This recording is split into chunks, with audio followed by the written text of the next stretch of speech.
det kamera der? Det er kamera. Det er rett borte å si hva du... Jeg har faktisk vært med her. Det kommer på TV. Tørnquist Show presenteres i samarbeid med mobiloperatøren Chess.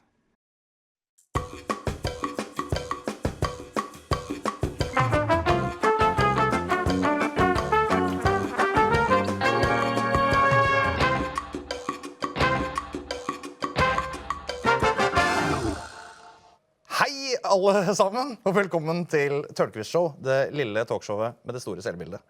Med meg i dag så har jeg to bittre fiender av meg, som vi skal få snakke litt med nå. Og den første, det er deg, Gunhild Marie Dahlberg. Velkommen hit. Tusen takk. Hva er ditt forhold til artisten Morten Harket? Jeg har lyst til å begynne å synge alle AHA-sangene som jeg kan, men det er ikke nok plass på internett til at jeg drar i gang med det. Men jeg har vært fan av AHA siden, er det 1984? Da kom første versjonen av Take On Me i hvert fall. Ja, så jeg hadde AHA-plakat på veggen. Ja. Du hadde den til den første utgaven av Take On Me? Ja, den har jeg på kassett. Fantastisk. Er det verdt masse penger i dag, eller? Ja, ikke så veldig mye, for jeg solgte ganske bra, tror jeg. Men en annen som er på plass, og det er ikke akkurat Fridtjof Jacobsen for å si det veldig mildt, det er nemlig deg, Joachim The Maniac Førsund. Nå ble det baluba. Jeg trodde det var Nelson Mandela. Trodde jeg var Nelson Mandela? Ja, at det var stått opp fra de døde i påsken. Hvorfor det? Krølte hår og Det er jo slående. kjøttbrun. Ser ut som jeg har vært død i 2 måneder. Nei, det var den freshe versjonen av Nelson Mandela jeg tenkte på. Vi har et betimelig spørsmål. Hvorfor er du her? Og ikke Fridtjof Jacobsen. Ja, Han ble veid og funnet for lett. For blek. for blek. Ja. Kan du huske første gang du fikk klengenavnet The Maniac? Ja, det må være ca. 35 sekunder siden. Ja, det er cirka det. Gratulerer med det. Det kommer til å hefte, det kommer til å henge ved deg resten av ditt liv. Men det jeg tenkte jeg skulle gjøre nå, du er jo så flink til å introdusere gjestene våre her, Gunhild, at jeg gjør det i dag igjen. Ja. Og for dere der hjemme så er han kanskje først og fremst kjent som Norges største popstjerne gjennom tidene. Men for meg så er han først og fremst kjent som den eneste andre Stoke-fanen jeg vet om. Ta vel imot Morten Harket! Hey! Hallo! Hei. God dag. Vil du ha klem eller hilse? Jeg vil gjerne ha klem. Skal du få? Hva vil du ha nå? Finn deg til rette her i mitt ringe studio. Gjerne det. Velkommen. Jeg sto jo og hørte på hva dere sa. Dere vet jo at jeg sto der, så dere har jo bare sagt fine ting. Du bryter illusjonen. Du skulle liksom ikke dukke opp i bevisstheten vår før nå. Jeg trodde du kom flyende et helikopter. Nå... Det gjorde jeg. Ja. Du er jo albumaktuell med albumet Brother, men altså, nå er du også da først og fremst i denne omgang invitert hit i kraft av å være Stoke-supporter. Ja, jeg hørte det. Og du kan bekrefte at du er... Det har hengt ved. Det er langt ifra. Ja. Du er ikke Stoke-supporter? Nei. Går du bort fra det igjen? Nei, men det har med gutterommet hjemme å gjøre. Jeg bodde på rom med min yngre bror, Håkon. Ja. Han var det du... De ordene jeg tok i min munn. Det du tror jeg har vært, kan du si. Han var virkelig det. Så jeg våkna jo til ansiktene til alle disse Stoke-spillerne fra 70-tallet. Ja, riktig. Når kan det ha vært da? 73, kanskje? Ja, det er jo storhetstida da. Jeg var jo ikke så ivrig på dette selv, for jeg drev jo og dyrket orkideer, jeg. Ja, det er jo ikke så sammenfallende med fotballsupporterskap. Nei, men vi var ikke nødvendigvis, vi utviklet oss ikke helt likt, kan du si. Så det er via, kan du si da, og dette kom både Magne og jeg kom i skade til å begynne å nevne sånne navn fra Stoke-spillerne fra den gang. Og de gikk helt i vinkel det var et eller annet studio i England. Så ble vi invitert. Nei, det var generelt bare for at Stokes, dem, liksom. Ja, hvorfor det, liksom? Ja, hvorfor det? Det hører du kanskje hvis du er... Jeg er fra Stokke, så for meg er det veldig logisk. Ja, det er så enkelt, ja. Sånn er det på overflaten. Men hvor var jeg her nå? Nå må du hjelpe meg. Du var jo Stokke i studio sammen med Magne Furuholm. Nei, det ene førte til det andre veldig raskt, fordi Stokes er ikke det mest berømte laget for å ha masse supportere i England, alongside de svære. Så det at vi var interessert i dem, eller vi ble automatisk da store Stokes-fans, og det noe vi da ikke var. Jeg prøvde hele tiden å si altså, at fotball er ikke min ting egentlig. Jeg synes det er et kult game, men jeg er ikke fotballfanatiker. Du har prøvd å renvaske deg mange ganger, men det funker ikke. Mange ganger hjelper ikke det hele tatt. Det er et problem for Stoke, for det er veldig få kjendiser fra Stoke som det er heller ikke de som driver Stokes dette. Men nå skal det være sagt at de tente veldig, de syntes dette var veldig gøy, da. Så de inviterte jo oss til... Hva er det stadion? Britannia Stadium. Sånt visste jo ikke jeg før, vet du. Men verste jeg har og vi hadde ikke anledning der og da, men vår manager Harald Vik dro opp dit. Og han ble wined and dine, altså vist rundt på omvisning på banen der. Og fikk med seg noe greier derfra som jeg lurer på om vi ikke har her. Jeg lurer på om kanskje heller burde være noe du kunne vært interessert i, faktisk. Vel, hva skal det være? Se her, ja. Dette er jo det er kjente farger. For du mener på alvor at du er Stokes-fan, ikke sant? Ja, absolutt. This is for you. Verden. Se på dette her. Dette er jo Ikke årgang-drakt. Det er rundt Det er ja, det må være 9-10 et eller annet sted der. Skal vi se om jeg kjenner igjen noen av autografene her, da. Har vi god tid, eller? Hvordan er det med tid? Internett Da vil jeg jo anta, kanskje, hvis det er rundt 10, så er Jon Carew her også et eller annet sted. Og det kan være interessant for seerne våre der hjemme. Visste du det, Morten? At, Veldig hyggelig. Altså, jeg setter pris på enhver form for entusiasme, egentlig. Fantastisk. Er denne til min til odel og eie? Den er din. Fantastisk. Den skal jeg henge opp på prydveggen. Den skal jeg henge opp på toalettet hjemme. Det er fantastisk. Tusen takk skal du ha. Bare Jeg har ikke hyggelig. med noe gave til deg, men du kan få alle Tørnquist Show-kortene etterpå. Takk skal du ha. Kan være til pryd hjem på din Jeg skal se om jeg har Balkan. plass på do, jeg også. Ja. Du, nå er det jo sånn at året har blitt 2014, og du har da rett og slett oppnådd Du har et 30-årsjubileum på din karriere som popstjerne. Og altså, sammen med a-ha så debuterte du da på norsk TV så tidlig som 1984. Og jeg tenkte vi bare kunne se kjapt på det klippet fra den gangen. Se på det. Oi. Klarer dere å bli verdensberømt, tror dere, med all den hjelpa dere har fra plateselskap og manager og Ja, håper det. Ja, du er i gang med å hjelpe oss på veien også. Ja, da skal jeg overlate podiet til dere. Hva skal dere gjøre? Skal vi spille singelen som heter Take On Me, første fra albumet. Ok, vær så god.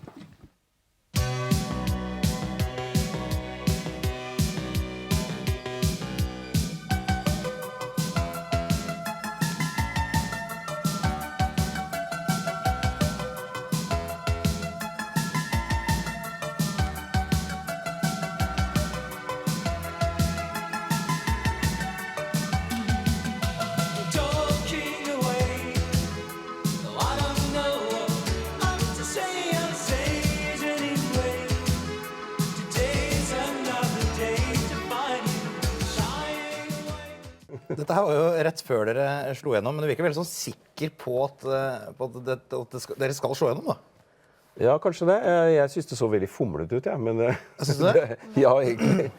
Men det er jo faktisk litt cute altså, å se det nå. Ja. Jeg kikka på den boka som broren din skrev, fra den som også var om den første tida. Ja, jeg Og noen bilder av den hybelen dere bodde på i London. Det var grisete greier. Det var ikke noe stardom Nei, der. stemmer det. det var det ikke.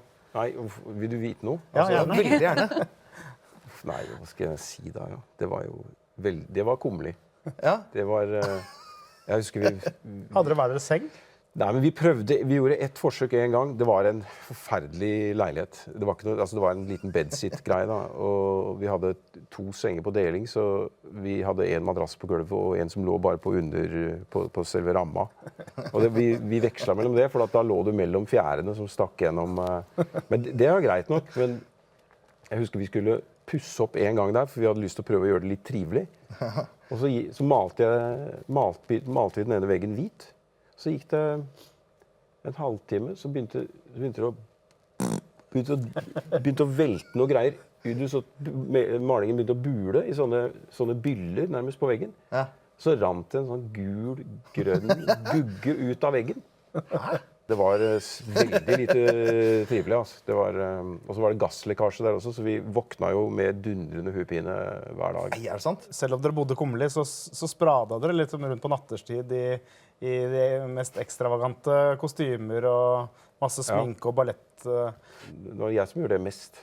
Hva var tanken der? Det var ikke noen tanke, det var en impuls. Nei, det er jo en form for, hva skal jeg kalle det da? Det er jo en ekshibisjonisme, liksom, hvor du prøver ut ting, bare og går inn i en rolle, liksom, eller en... For folk trodde jo at du var tilstand. superstjerne lenge før du faktisk ble det. Ja, paparazziene der visste ikke hva dette her var for noe, så de skjøt for å være sikre, ikke sant? Så Er det sånn? Just in case, ja, det var det en del av. Du, jeg har snakket litt med noen medlemmer av din familie, Morten. Uff da. Og i den forbindelse så har det dukket opp noen spørsmål. Og det første av de spørsmålene er, hva er en kaiman? Kaiman eller karman? Kaiman. Kaiman er et reptil. Hvorfor stiller jeg deg det spørsmålet? Fordi jeg har hatt en kaiman en gang. Men det er jo, altså, det er ikke det en svær krokodille? Det kan bli det. Kan vi få se en kaiman kanskje her på skjermen her? Det er ikke en med liten mops, for å si det sånn. Altså, det er jo en krokodilletype. Det er ikke en krokodille, da, men ja. Men når du Det sier ligner- at du har hatt en kaiman Ja. ja, men Ja, kan du jeg- bare ha en Hjemme i kaiman? Norge, liksom? Eller Jeg hvor bodde du da? jeg tok over for en kamerat av meg som hadde 7 stykker i kjelleren. Han Det er hadde, neste gjest. han hadde noen alligatorer og noen kaimaner. Ja, Men hvor stor er Denne her kaiman? Er den trivdes sånn, ikke. eller? Den var sånn, tenker jeg. Sånn. ja. Ja, hvor hadde du den? I badekaret, da? Eller? Ja, hvor hadde du den? I badekaret Ja. så bygde jeg et slags akvarie-terrarie til den. Men jeg var 18-19 år eller noe sånt. Du var 18 I Norge? år? Ja, du var ikke... Og da hadde du en krokodille? Trodde du jeg var yngre eller eldre? Jeg trodde du var eldre. Jeg trodde det var litt det sånn- var mer sånn tilrettelagt. Nå er jeg eldre. Ja, det var for ikke så lenge siden da. Nei, det er ikke tillatt. Nei. Var det tillatt da? Da var det ikke noe. Det kom en ganske streng lovregulering på reptil i det hele tatt. Var det på grunn av Ikke deg? så lenge etter det. Ikke pga. meg, tror jeg. Hva het den da? Hva het kaimanen din? Kaiman. Kaiman er selvfølgelig. Åpenbart. Men veldig kult dyr, altså. Vanvittig kult. Den Men, dette var knakk nesten- kosteskaftet mitt tvert, altså. Hæ, ved å bite? Lille greia der, vet du. Kosteskaft? Utrolig aggressiv. Hvor hadde Utrolig Hva hadde du med aggressiv. dette kosteskaftet ditt som du var så glad i? Nei, langkosten på badet? jeg hadde ikke lyst til å bruke hånda som testobjekt. Nei. Så jeg tilbød kosteskaftet, og de bare tok og knuste det. Altså. Er det sant? Ja, det var imponerende. Men hva var det neste du gjorde da? Tenkte du, da blir vi nødt til å låse den Da inne. mista jeg umiddelbart libidoen, for å si det sånn. Så, nei, jeg ble imponert. Den var så utrolig sikker på seg sjøl. Det var veldig kult. altså. I likhet med deg. Nei, ikke nødvendigvis. Altså, jeg følte at han vant akkurat der. Men dette var nesten da sammenfalt med gjennombruddet deres. da. Altså, måtte du selge den da dere flyttet Nei, til det var London? seinere. Nei, den døde av lungebetennelse, faktisk. Er det sant? Du, flere spørsmål som dukka opp i denne situasjonen, eller altså, i forbindelse med at jeg snakka med familien din, og det er hvorfor hadde broren din Håkon problemer med å sove da han delte soverom med deg? Ja, jeg fortalte jo ikke hele historien. Han hadde jo, Det krydde jo med Stokes-plakater på veggen, men den ene veggen var et orkidarie, som det ble kalt. Som er en orkidarie? glasskasse med hele taket var pepra med lysstoffrør, som jeg hadde en timer på. Så 5:30 om morgenen så skrudde de seg på. Og lagde en brutal soloppgang på gutterommet. Så de hadde sin egen døgnrytme? Ja, det hadde de. Ja, for du kunne ikke sette på det 9:00, kanskje? Da, eller? Nei, i hvert fall mente jeg det. Og jeg hadde jo så lenge jeg mente det, så var det det jeg trodde. Men nå må jeg se for meg, det er altså et gutterom som du deler med broren din, og det er Stoke-plakater på ene veggen, og så er det et orkidarie på den andre veggen. Ja, jeg mener altså, I veggplass så var det mer Stokes-plakater. Ok. Men det er mulig at the impact, kan du si, var like stort i hvert fall fra disse. Nei, det var jo litt hensynsløst. Ja, for det er jo litt inngripende også i din brors liv, for da skrur altså lyset på. Ja, han våkna i full forvirring 5:30 om morgenen hver dag. Og sto i senga. Det var veldig mektig lys, altså. Ja. Det var, Så dette skrudde seg på også i intervaller da, eller i løpet av dagen? ja, det var naturens gang også, så han på en måte bøyde seg for det. Da. Selv om han syntes det var noe som ikke stemte for han.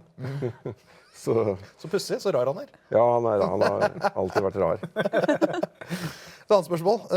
Hvorfor bar du alltid på en håv? Jeg drev og fløy etter sommerfugler. Ja. Insekter. Hva gjorde du med de sommerfuglene når du hadde fanga dem? Den gang så tok jeg livet av de med eddiketer. Oi. Så vakkert. Som du også hadde tilgang på. I et lite gasskammer i glass. Og så spente jeg de ut på et spennbrett.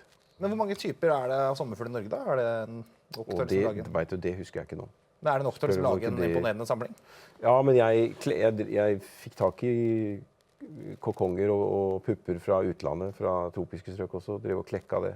Bestilte du det, eller? Ja, bestiller. Du bestilte det, så du klekte dem, og så tok du livet av dem med etiketter og spente dem på... Ja, men de kunne fly. Altså, de lever jo i varierende grad, men ikke lenge uansett. Så du fikk pupper i posten, holdt jeg på å si? Hvis det er lov å si. Ja. Skal vi Så sitere det deg gikk på det? det. Jeg fikk pupper i posten. Jeg Folk har funker ikke det, fikk altså. pupper i posten. Det kan det være en overskrift vi kan bruke her på nettsida? Det var primært kokonger, da. Men inni kokongen ligger det jo en puppe. Det virker som du var et relativt eksentrisk barn. Jeg syns ikke det, da. Nei. Men sånn er det jo. Men du var jo bare et barn. Du kunne jo ikke ta stilling til det. Nei, jeg var bare veldig nysgjerrig og ivrig på de tingene som jeg tente på, ikke sant? Som trigga meg. Men var du ikke interessert i å liksom justere deg litt etter andre barns interesser? Sånn som barn flest gjør, da? Og tilpasse seg sine Ja, det er ikke lett å bli interessert i noe som ikke interesserer deg. Du kunne skjult den hoven, for eksempel. Hatt den litt sånn bak. Ja, men det er andre grunner til å Jeg bruker jo hoven av og til nå også. Det er jo fantastisk trening. Altså. Du kan bare prøve det. Er det fantastisk trening? Er du gæren? Hvis du først Det lurer jeg på om jeg har vært der. og prøver å løpe etter en sommerfugl. Det er kanskje Du ser jo hvordan de flyr. Det er jo sånn programmert kaosmønster for ikke å bli fanget. Når du kaster deg fram for å ta den med hoven, så må du hive hoven der hvor den kommer til å være når den lander. Ja, du planlegger fram... Ja, det blir som å spille fotball. Det tror jeg Strengt det tatt. akkurat det. Ja, det er jo på en måte at du beregner ballbanen. Du må regne ballbanen, ja, men her snakker vi ballbane som er helt kaotisk, altså. Dette her kunne jeg faktisk snakket veldig lenge om. Jeg òg. Men på grunn Kan ikke fortsette, av... da? Det er du som sier at internett er vennlig. Jeg sier jo det. Skal vi snakke mer om det? Nei. Internett er uendelig. Internett er det ikke uendelig? Skal vi filosofere Jeg kjenner at jeg ikke skal svare. Jeg skal ikke svare på dette.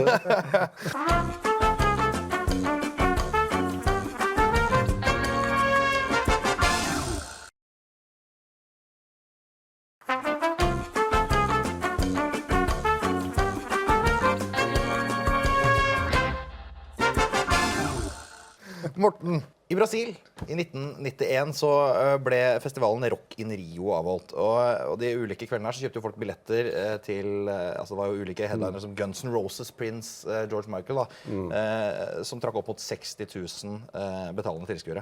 Men husker du hvor mange publikummere gruppen A-ha trakk til den? Nei, jeg vet jo bare hva jeg er blitt fortalt av da de som hadde brannansvaret, kan du si. Hva det nå heter. 194 000 er vi blitt fortalt. Ja, og det er jo en god gjeng med folk. Ja, det var veldig mye mennesker der. Det er faktisk rett og slett verdensrekord fremdeles for betalende tilskuere på en konsert. Jeg tenkte vi må nesten se bare en kort på noen bilder fra den sinnssyke konserten her. I reached inside myself and found nothing there to ease the pressure of my ever-watering mind. All my powers wasted away. I feel brave and a little spirit sending me these days. Touch me. How can it be? Believe me. The sun always shines on me. Call me. Close to your heart. Touch me. Give all your love to me.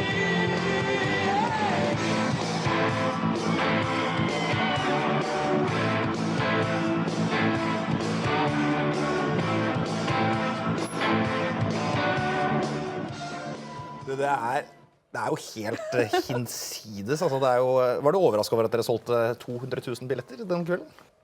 Vi ble bare fortalt, og når vi gikk ut der, så vi jo at det så annerledes ut enn det pleide.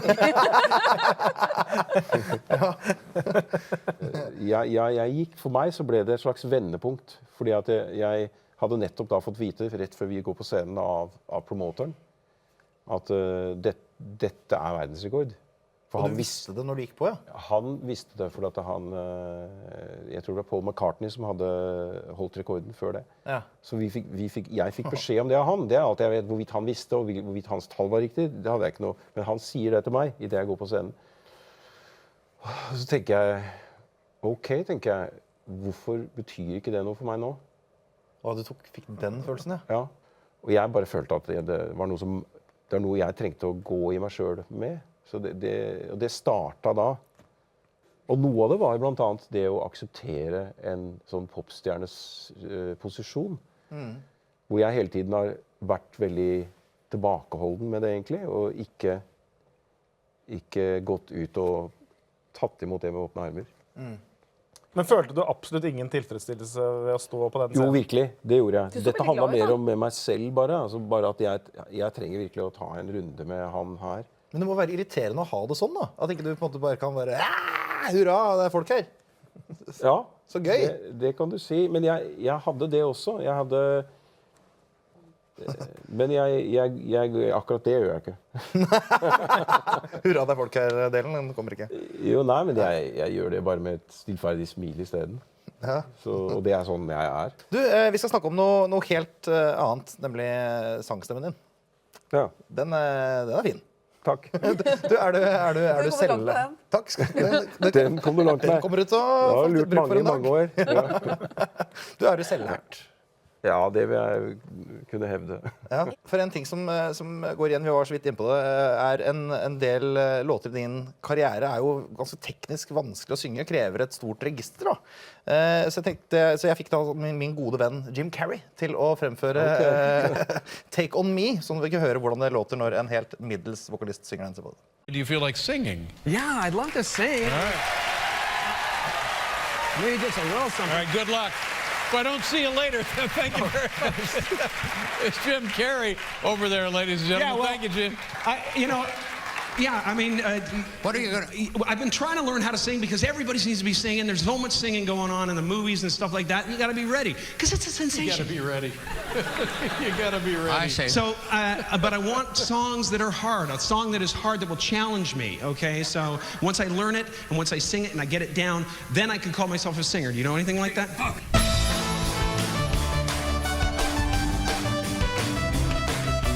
Say after me. I don't know what to say. I'll say it anyway. Today's another day to find you shying away. I'll be coming for your love, okay? Take on me. Take on me.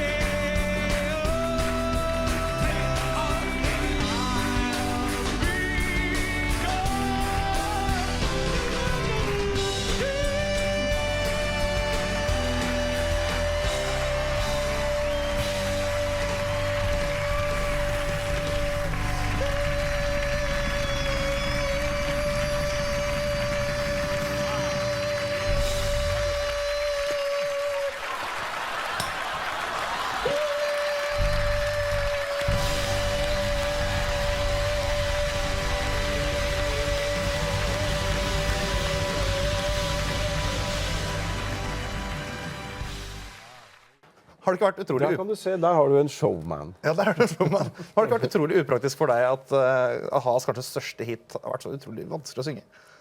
At det har vært upraktisk for? Ja, ikke vært Den er du ikke har sunget den veldig ofte. Nei, men den er ikke vanskelig å synge. Han synger noe feil. Hører du det? Hvis vi først skal snakke om det. Ja, han synger det helt feil. For jeg har jo også lest et eller annet sted at Magne og Paul kunne finne på å skrive sanger som var spesielt vanskelig å synge. Er det bare... Av og til så har de leket seg med det for å se hva som skjer, liksom. Ja. Ikke sant? De gjorde det ikke på faenskap. Jo, jeg tror nok at Paul har gjort det på faenskap et par ganger også. Etter en krangel så var det både da... Ikke etter en krangel, men også for å utfordre, ikke sant? Men du vet, at det skjer en gang, det betyr ikke at det gjør det mange ganger, men det skjer nå og da. Det har skjedd, liksom. Ja. Du, selv om stemmen er ditt instrument, Morten, så er det også noen sånne eksterne hjelpemidler man kan ta i bruk når man synger. Og innen gadgets for vokalister så finner man jo også megafonen. Og jeg har et klipp her fra en konsert hvor du fremfører Manhattan Skyline, AHA-låta. Og du har tatt med deg megafon for å heve fremførelsen. Kan vi ikke bare... Vet du hva jeg snakker om, forresten? Jeg er ikke helt sikker, men jeg vet jo hva jeg brukte megafonen på. Jeg brukte den for en sound-effekt på... Kan vi ikke høre på den sound-effekten, hvordan den ble? So I read to myself the chance of a lifetime to see you rise and rise.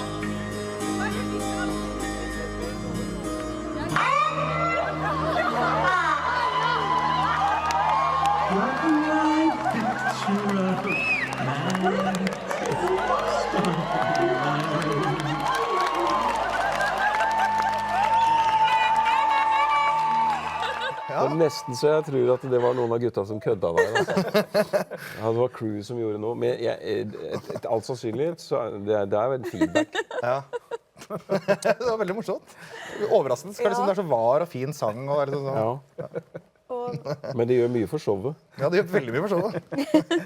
Du, altså, ikke bare må man synge veldig dypt og veldig lyst for å synge som Morten Harket. Sorry, bare fortsett du. Er det kjedelig her? Nei. Det går bra. Ja, bare litt varierende døgnrytme. Du, i tillegg til å gjøre deg bemerket som fremragende artist, selvfølgelig, så har du altså gjennom årenes løp gjort deg bemerket med altså, sitater som har blitt stemplet som tåkeprat. Det er jo et ord som har dukket opp i media. Og hva synes du selv om titelen Tåkefyrste? Det er jo et flott ord, da. Det er et veldig flott ord. Ja, det høres veldig fint ut. Ja. Og tåkelandskapet er jo veldig spennende, da. Litt uoversiktlig og spennende. Det er jo, å være fyrste i det terrenget høres veldig fint ut. Men hva synes du om å bli oppfattet altså såpass det kanskje ikke bli oppfattet i det hele tatt? Nei, ja, det er noe annet, da. Altså, dette handler jo først og fremst om, for meg, da. Jeg har rimelig god peiling på hva jeg prater om. Og med det så betyr det at jeg ikke har nødvendigvis god peiling på temaet, men jeg vet hva jeg faktisk sier, som regel. Det finnes helt sikkert eksempler på hvor det lander på en helt underlig måte. Men det er ikke noe forum hjemme, egentlig, i medien noe sted, for å diskutere ting på en ordentlig måte, som jeg vet om, i hvert fall. Nei. Jeg har aldri tatt meg nær av en sånn type. Jeg synes helt ærlig at det bare er morsomt. Ja. Apropos, så altså, en tilstelning der du liksom på en måte sikret deg den tronen som tåkefyrste. Det var en pressekonferanse i Trondheim i 2003, hvor du alene møtte pressen. Da, ja, de to andre gadd ikke. De to andre gadd ikke, nei. For det var i forbindelse med en AHA-konsert, dette her. Vi kan bare se litt på det, egentlig. I all enkelhet så tror jeg på en måte ikke kanskje lenger at den fysiske verden finnes. Det er liksom, det er jeg har forsøkt meg sist. Det er på en måte resultatet av forsøk på en logisk tankerekke som handler om ingenting. Altså konseptet ingenting. Og fordi ingenting ikke finnes i denne verden, så kan jeg ikke helt skjønne hvordan denne verden kan finnes heller. Godt sagt. Ja, det er jo godt sagt. Ja. Kunne det vært sagt enklere? Fuck you all, altså. Ja, husker du hva spørsmålet var? Det er kanskje litt lenge siden. Det jeg sitter og sier at det handler om ingenting. Ja, jeg husker... Nei, jeg ble spurt om fotball, faktisk. Du ble spurt om fotball? Jeg ble spurt om fotball. Ja. Og så sa jeg at det har jeg ikke lyst, det gidder jeg ikke å svare på. Det skal jeg ikke snakke om her nå. Jeg er ikke her for fotball. Nei. Eksisterer fotball, da? Altså. Da spørs det hva du mener med å eksistere. Ja, for det her snakker du om ingenting, altså at den fysiske verden ikke finnes. Ja. Jo, men det kan godt hende at vi ikke finnes i fysisk forstand, men at våre handlinger finnes. Ja, nei, det går ikke an. Jo, det kan gå an. Nei, ikke hvis vi finnes i fysisk forstand. Det er jo dette som er debatten, da. Hva er fysisk masse? Hva er fysisk masse? Ja, det er vanskelig å definere. Hva er det? Det er dingser. Det er dingser, ja. Og så lenge vi er komfortable med at det er dingser, så finnes det. Da kan vi si at da finnes det fordi jeg kan ta og føle på det. Men når du går dypere inn i det hele tatt, så er det ganske interessant det som dukker opp. Altså. Og det som dukker opp er at det egentlig forsvinner for øynene dine. Gunhild, du brenner jo inne med masse spørsmål. Jeg lurer på hva sa Pål og Magne da dette her klippet her gikk jo... Hvordan gikk pressekonferansen da, Morten? Vi har aldri snakket om det. Jeg tror de ler av det, egentlig. Jeg kom liksom ut av skapet, føler jeg, som tåkefyrste. Det var liksom hele Norge skjønte. Er det sånn han har vært hele veien? Ja, men det er hvis du ikke følger med på det som faktisk blir sagt der. Ja. For det blir sagt noe der, altså. Jeg tror rett og slett vi har kommet, selv om det er så vi kunne snakke om ingenting. Bare så vidt pirket i det. Ja. Vi har jo snakket om ingenting. Det har vi ikke. Blant annet. Det har vi ikke gjort. Har vi ikke snakket om ingenting? Nei da, du har bare streifa innom det. Ja, men det er så vanskelig å snakke mer hva skal jeg si da? Det er det motsatte av dette. Nei, det er ikke det. Nei, det er ikke nødvendigvis. Men dette er jo noe. Ja, men hvis dette noe finnes innenfor et ingenting, så er jo ingenting større enn noe. Altså at ingenting rommer rundt dette noe som er i midten? Ja, i midten av hva? Jeg tror jeg skal legge rulletekst på akkurat det samme.